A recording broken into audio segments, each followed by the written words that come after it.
And Harlan Spence is up next, talking about radiation environments at solar system destinations, exploration constraints, and scientific discovery. Okay, thank you. So you've heard the title. Here's the list of characters who've in some way contributed to this topic, whether they know they did or not. Their names are up there. So thank you all. It's really been a work that's spanned all the way back to the launch of the Lunar Reconnaissance Orbiter. We'll be talking about data obtained by the Cosmic Ray for the Telescope for the Effects of Radiation Crater. Also efforts from both the initial DREAM and DREAM 2, or DREAM On as I like to think of it, Survey Institute, and also the International Space Science Institute project that a number of us are also involved with, looking at radiation interactions at planetary bodies. So here's an overview of what I will say. What I aim to do here is to provide a very quick sub-light speed, close to a tour of the sort of things we've learned about the radiation environment at the moon, which is very much exploration motivated. The mission started with an HEOMD. Wasn't called that at the time, but that's what it is now. But very quickly allowed us to look at some of the effects of that radiation environment that really has sparked scientific discovery. And you'll notice I use the word spark, and I'll get back to that in a little bit. From the moon, then, I'd like to use that as a jumping point to talk about how the particle environment that we've measured at the moon, both the galactic cosmic rays and solar particles, then translate to other destinations. And in this context, the cartoon here shows well, not the cartoon, the photo of the crater instrument. But the cartoon below shows some of the effects of energetic particles here represented in terms of galactic cosmic rays striking the surface, producing secondaries, including protons, neutrons, electrons, and gamma rays, and other. There's the potential for altering chemistry of the regolith, including potential ice in the regolith, and then other sort of effects. So I'll be talking about some of those. Let me start with sort of more the engineering aspect of the instrument. So the instrument is essentially an LET spectrometer that has tissue equivalent plastic inside of a three sets of pairs of solid state detectors that probe the lineal energy deposit, essentially the energy left behind by the ionizing radiation as it passes through the material. And these different curves here represent the flux as the radiation passes through the instrument. And the instrument depth is essentially the depth of your body. So you can think of the flux here at D1, D2 would be at the surface of the body. D3, D4 would be somewhere further in the body, and then finally D5, D6 with a deep dose curve. And this is the result of some publications that you can see up there showing the alphabet soup of galactic cosmic rays created in supernova shock, spelling the alphabet of the elements highest hydrogen, helium, down through CNO, and then all the way up to iron here. So this, from this, we can compute dose and dose rate over functions of time, and that's allowed us to characterize the radiation environment that you'd be faced with going to the moon, and by extension in deep space to other planetary destinations. So here's an example of some of those dose and dose rate estimates from a paper I had back a couple years ago now, 3 years ago now. And somebody mentioned the other day that being on the moon is like being in deep space. That's kind of true. The moon is blocking half of the sky, so it's about half the rate, but you have secondaries coming off the body as well. So, and some of those are kind of nasty, including neutrons. So it's not as simple just to say that it's about the same. You have to really look at some of those. And so with this instrument, we've been able to quantify, along with very good models using GEONT4 in terms of radiation transport codes to really quantify that effect. And we're finding that the secondary albedo particles account for about 10% of the absorbed dose rate. And that's an important aspect that you have to consider when you do the dosimetry. We've also looked at the variations in solar protons, and this is some work that Nathan Schwedrin and Colin Joyce have been really making great progress on. And I won't go into details of this, other than to say we've now produced predictive models that allow you to take a measurement near the Earth, project it to the moon, and then project it to any other solar system object. And it's a real-time system that's based on data collected at the moon, and you can go to this website here and see what the radiation environment is sort of here, there, and everywhere through the solar system. As I mentioned, particles slamming the surface really provide an interesting opportunity beyond just these issues of dosimetry and exploration kind of issues of radiation safety. They also provide a means to remotely sense the regolith and the regolith at depth. And so this is a cartoon that demonstrates the kind of situation we have with albedo neutrons coming off from the from the LEND instrument on LRO, and also for the first time looking at protons that are coming off, and these are tens of MeV to hundreds of MeV from the crater instrument, making maps of the moon with increasing statistical significance as a function of time. Jody has a paper coming out shortly that will be of interest, I think, to the community in terms of what that might be saying about distribution of hydrated layers at the moon. Some other work by Andrew Jordan has shown how GCR and solar protons can affect the chemistry of the regolith. The introduction of energetic particles into the regolith produces chemical changes, and Andrew's work really showed that the GCRs and solar protons can really do a fair amount, and perhaps even convert all of the original water molecules that might have been in permanently shadowed regions and other regions into H2, consistent with the kind of things that Dana was talking about earlier in the week. Now onto sparking, and instead of particles responding to electric fields, now we have energetic particles creating electric fields. And in this case, it's a deep dielectric discharge. The moon is a insulator of sorts, and with differential penetration of particles, electrons and protons, you can actually generate an electric field. And when those electric fields reach a certain threshold, it can go through dielectric breakdown and lead to mechanical changes in the regolith as well. And this actually depends pretty critically on the temperature of the regolith, because that changes the conductivity, which leads to more charging. So there's a higher potential for this, all puns intended, happening in permanently shadowed regions. So Andrew took a look at the conditions during the LRO mission and did the statistical probability back in time based on best current models, and developed maps of the number of breakdown events that are likely to have occurred, sparking events in the polar regions, both north and south, and over a very long period of time, maybe 10 to the 6 events capable of causing breakdowns, with the number of breakdown events shown here in color. So kind of a new effect that we never would have anticipated, and to think that the moon is dead, it could be there sparking all the time because of galactic cosmic rays and solar protons. So that's kind of the things we've learned, both starting with the human dimension, measuring the radiation field for protection, and then what are the consequences to the planet from that radiation field. Now let's think about scaling that to other locations. So we have to understand how galactic cosmic rays change through the interplanetary medium. The interplanetary magnetic field of solar origin actually acts as an obstacle to galactic cosmic rays coming in from outside of the solar system, and that establishes a radial gradient in the galactic cosmic ray intensity. So the fluxes are highest near the edge of the solar system and lower near the sun.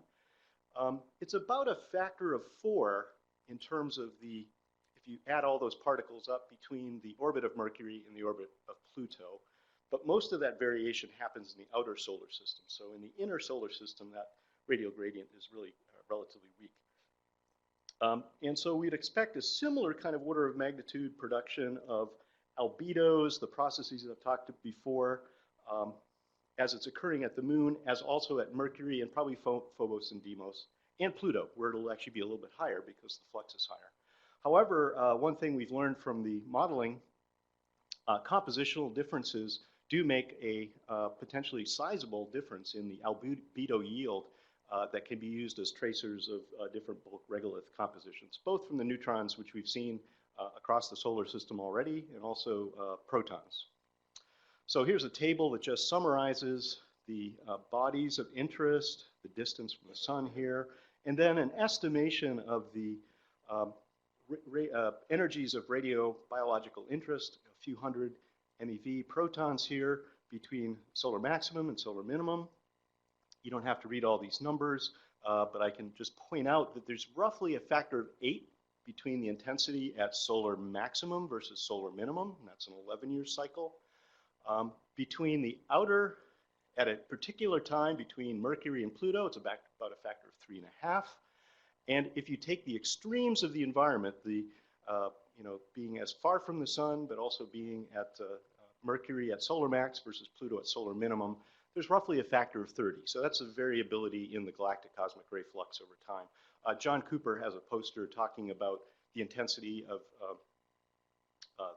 these particles at the orbit of Mars from the Ulysses orbit, and we just completed a paper that appeared in JGR, I believe, last week with Dave Lawrence, looking and validating the sort of comparison at the orbit of Mercury. So if we can do the same thing with solar energetic particles, these are explosively released with coronal mass ejections and the shocks they spawn from the sun. They propagate away from the sun, but these are charged particles, so they are constrained by the interplanetary magnetic field. And to first order, if as the flux is conserved and expanding into space, they are constrained by the magnetic field, and so we can think about the flux through a cross-sectional area being constant, and that scales like the magnetic field intensity. So we can use simple models of the interplanetary magnetic field to scale out the solar protons. And so I've done that for just one particular example, one of the larger events we've seen during the LRO interval.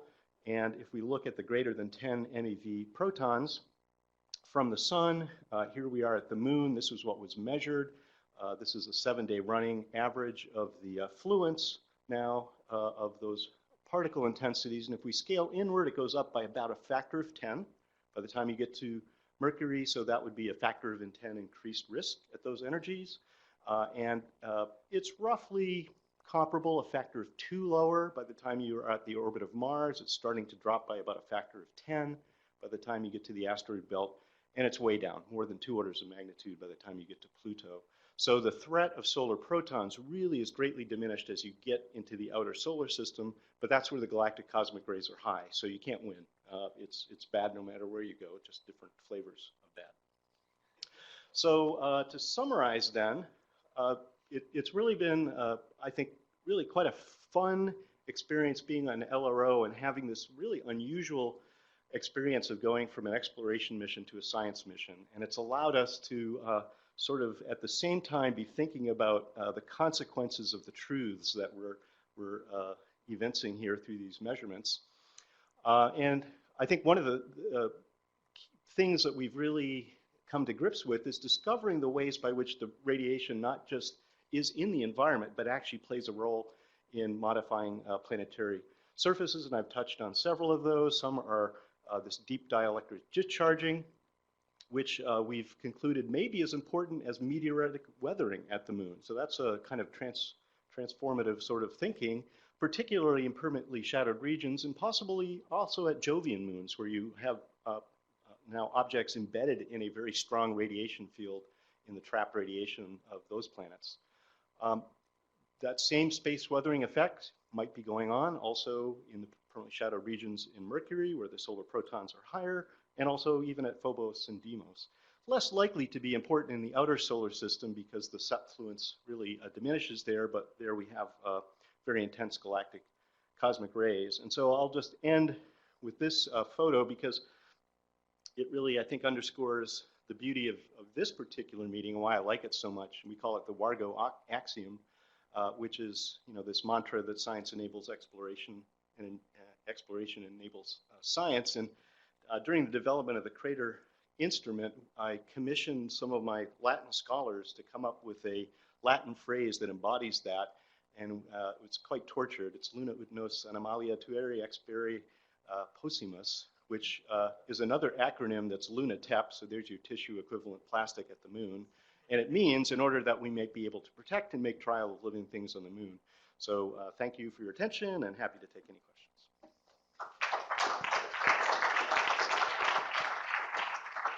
All right, thank you. Do we have some questions? Doesn't need to be in Latin.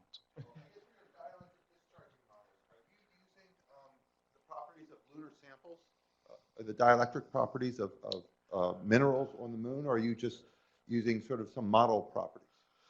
Or bulk properties of bulk materials? Yeah, so I think the easier answer, it's the latter of those. Tim, do you want to comment? You'd probably be working more closely with Andrew on that work. Okay, so there were some lab measurements of conductivity, electrical conductivity as a function of temperature. But they only went down to, I think, about 300 Kelvin. So then we had to extrapolate down to the temperatures in the coldest PSRs, which is down to about like 50 Kelvin. And so when you do that, your conductivity is about 10 to the minus 17 Siemens per meter, which is very, very insulating, which is why you can get these breakdown E-fields forming.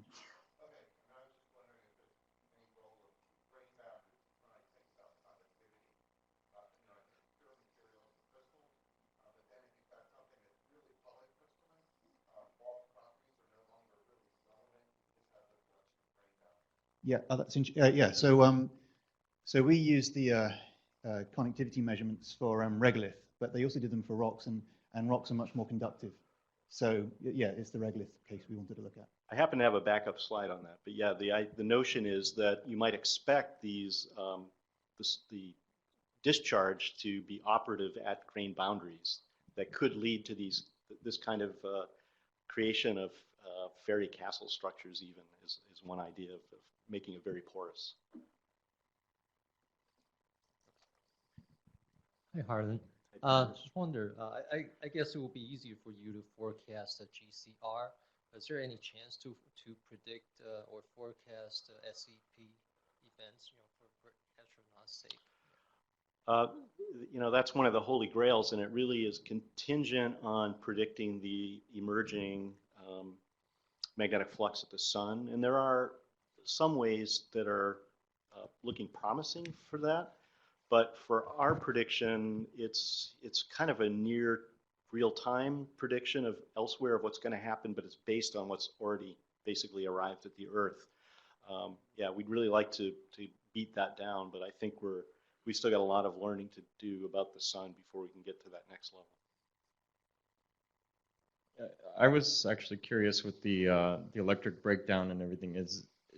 Would that cause these areas to be fluffier? That's one of the things we're observing in a number of the LRO instruments. Is you might have a lower density, and then we're trying to measure the lower conductivity, which also has some interesting things with the polycrystalline crystalline. So we should chat about. Yeah, there's it's been some speculation about how the permanently shadowed regions look differently with different kinds of instruments, and I know Andrew's kind of worked through some of that. And I think there may be something to that. But does the spark push things? Like, does it fluff up the material? Yeah, right. Okay. But it would change the optical properties and in different ways depending on what wavelength you're looking at it. Are you looking at it at RF? Are you looking at it in UV or? Okay. Yeah. Quick comment, which is directly related to that. Have you looked at the vapor that's produced? Because if that's a regolith sample, when you put these in discharge, you can actually make water. I know that this is not work that I've done directly, and maybe I'm going to look at Tim because he's jumping out of his seat. Go for it, Tim. Yeah. So your comment about the porosity, yeah, that's kind of what that cartoon is trying to show. That So every time you get this breakdown, it's like a little mini explosion. So you get vapor and plasma forming, and so whenever you get that happening, yeah, you can kind of get chemistry. And I know that in sort of protoplanetary disks, when they have impacts and they get sort of little mini plasmas forming from impacts, you can get chemistry happening. So suddenly things that you wouldn't ordinarily think could form can form because you're getting plasmas, and suddenly everything's hotter and reacting. And so yeah, so this is what could be happening here. So anything that gets deposited in a PSR, you know, could possibly be modified by this process. And we do have some, I would say, some primitive laboratory evidence for this kind of process, and that's something we'd like to validate further. And especially if people have the expertise to help with that, that'd be great. Yes. Okay, well, the next session starts in the other room around 12:15 or 2:15, so 6 minutes from now. But we're scheduled here for any general discussion about things that we've talked about in this session today. So if people want to stick around for that, or if we're done with our discussions, because we just had some pretty lively ones there, inspired by that talk. But if people have things to say, come and say them. Otherwise, feel free to head over, I think, too.